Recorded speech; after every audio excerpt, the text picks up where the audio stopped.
Hey guys, my name's Justin and welcome to... I don't know why I did that. Can I try again? Where we care about the design behind designer luxury. And if you do too, make sure to subscribe. Anyways, so for today's video, I wanted to embrace sustainability. Okay, I'm gonna be serious. Yes, there is a sustainable aspect to buying pre-owned things, and it's always interesting to think about like the concept of like how stuff back then was made better, but like I think we are kind of seeing like awareness that yes, bags made like pre-2020 were higher quality, or at least it feels like higher quality or something like that. So I wanted to share my faves on Vestiaire Collective. Ooh. Okay, so the first bag I wanted to talk about is like so ugly and I love it. So this first bag is from Louis Vuitton. The product description says, superb fall winter 2004 Louis Vuitton. Limited edition trumpet eye pouch accessories? Huh? Eye pouch? Huh? Oh, it was translated. Trompe l'œil. Because trompe l'œil means turn of the eye in French, like a trick of the eye kind of thing. This feels like it's from deep when Marc Jacobs was the creative director of Louis Vuitton, because it has that like gaudiness. Like it looks like it's like terry, you know, like that kind of like towel-y material. Apparently it's velvet, but maybe that's just like the way that it's aged. So it's basically like a pochette accessoire. But then instead of just like the regular strap, it has these chains, and then it looks almost like it's an exotic skin handle, or maybe it's like a embossed leather to look like a croc or something like that. But it's that gaudy, like embellished, so many things going on here. And even the print looks crazy, like it has the LV.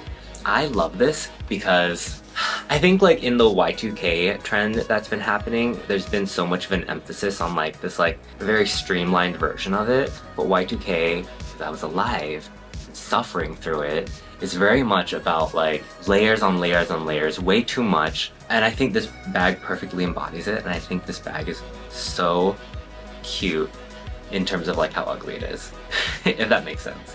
I think everything from like the pattern to the hardware and like the embellishments of like the little punch studs and whatever, like it's the epitome of like Y2K in like the worst way, and I think that's why I love this one. So speaking of iconic designers at legacy houses, let's take a trip down Hermès road. So I'm meh, whatever about Hermès. I think it's interesting. I appreciate the craftsmanship. I love the scarves. Let me take a step back. I love the scarves. I wouldn't mind owning like a Birkin one day, I guess.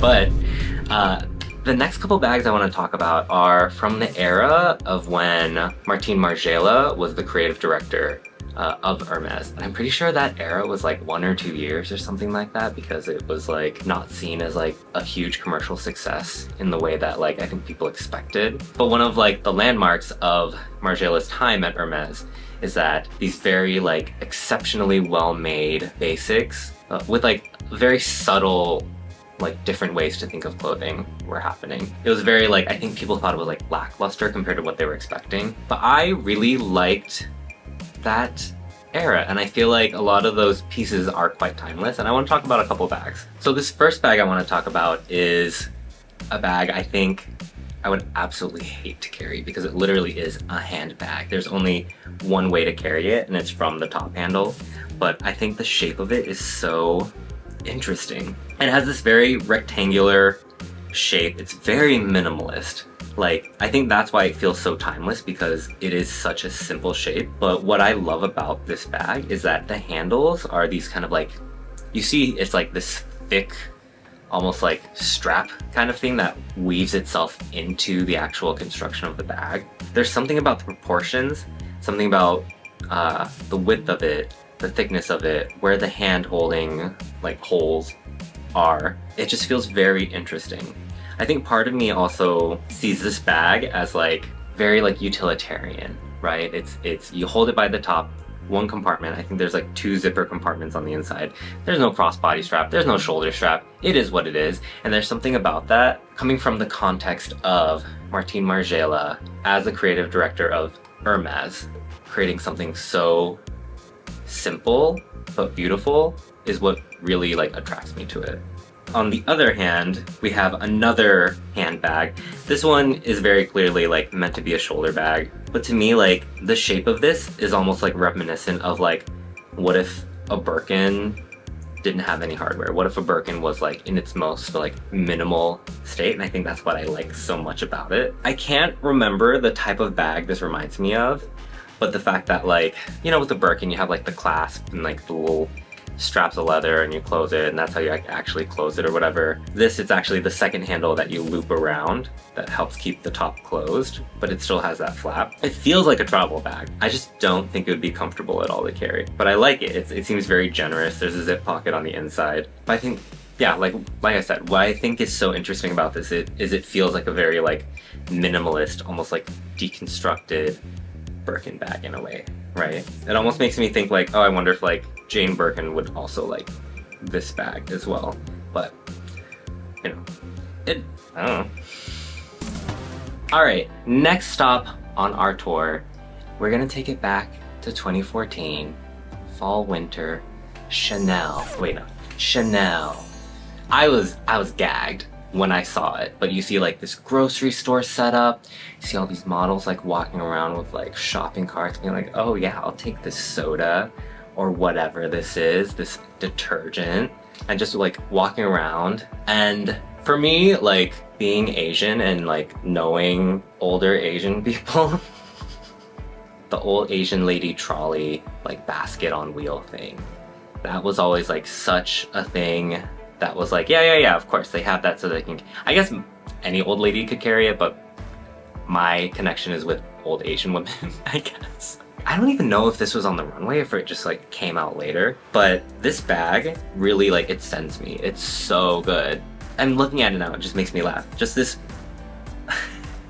this trolley made out of patent leather with like the Chanel quilting and then double C's on the wheels and then even like the double C turn lock and the chain freaking handle, but then it's like still like a trolley that you pull, I think is so funny. And honestly, the value for money is not too shabby. Like you can get like a regular classic 255, whatever that bag is. I know I've talked about it before, but I forgot. People can forget things. And you can get those for like $7,000 now, and this is only $10,000, and it's whole like grocery thing. I mean, come on, that seems perfect. Wait, you can even wear it as a backpack? That's psychotic. Oh, I would do that. It would just be like your whole body. But yeah, that's the fourth bag that I'm talking about. It's one that you would put your groceries in or something. I guess you could also take it for travel. I think what I like about it so much is the idea of like having something extremely luxury and then you putting your groceries in it. Or you're putting like your laundry that you're getting back from the cleaners inside of it or something, you know? Like a very mundane thing with something that's rare, unique, luxurious. I think that contrast is what interests me to that. And it just, like, that bag sets you up for greatness. So if you get it, and you do something incredible with it, you have to tell me, okay? So the last bag I want to talk about is from Prada. I actually saw someone talking about this on TikTok, and that's why I was like, oh, let me see if they have any. And they do have it, and I think it's incredible. So this is, I think, from like a line of bags called the swing bag, where it's this like metal handle that has like leather woven around it for comfort. Prada recently has become a lot more like mainstream in the sense that they're trying to appeal to like mass market. I think recently they've come back to being a bit nerdy, which is like what I loved about Prada so much. But then going back, before trying so hard to like really appeal, aside from like, you know, every company has commercial pieces, there's something about this bag specifically that feels so like this is a designer's bag for me. The metal handle feels very architectural, and the simplicity of like this flap purse attached to it. Again, it's that contrast where it's like something that's very utilitarian, just a pouch. Yeah, it looks like there's like one zip pocket in it, so it's very simple. It's just carrying your essentials. But then to have this like almost like, it's not really masculine, right? But like having something like metal always feels a little bit more edgy or more rough. So then having that in contrast with this like very simple thing, I think that's what makes it so interesting for me. On a side note, since we're already talking about Prada, just a little bonus. I bought this from The RealReal. A lot of people on TikTok made fun of me and said that it was fake, and I'm like, people would not fake this bag. This is not a commercially viable bag. Nobody wants this. There's no reason for it to be faked, especially because it was on sale. I know I mentioned like architecture. This was made by an architect, Elizabeth Diller, and I actually saw on Vestiaire that they have one of these bags. It's in Italy, so if you're in the US, there's a whole like maybe customs thing. I don't know how Vestiaire works when it comes to in and out of the EU. But I'll also pop this link in there in case you want to match me one day. But yeah, this is also available.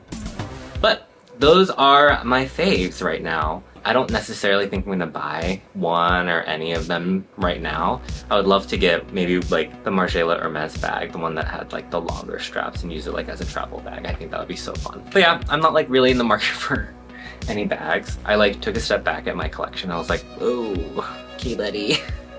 So we'll see where that goes. But yeah, let me know what you think. Let me know if you have any favorite pieces from Vestiaire that you think I missed, that you think I would think is interesting, or if you like any of these pieces. Or let me know if you like have been looking for one of these pieces and I helped you find it and you are going to buy it, or if you bought one of these, let me know in the comments. Also, it's been a long time, but the last time I made one of these Vestiaire videos, I'm sure the link will have popped up at some point.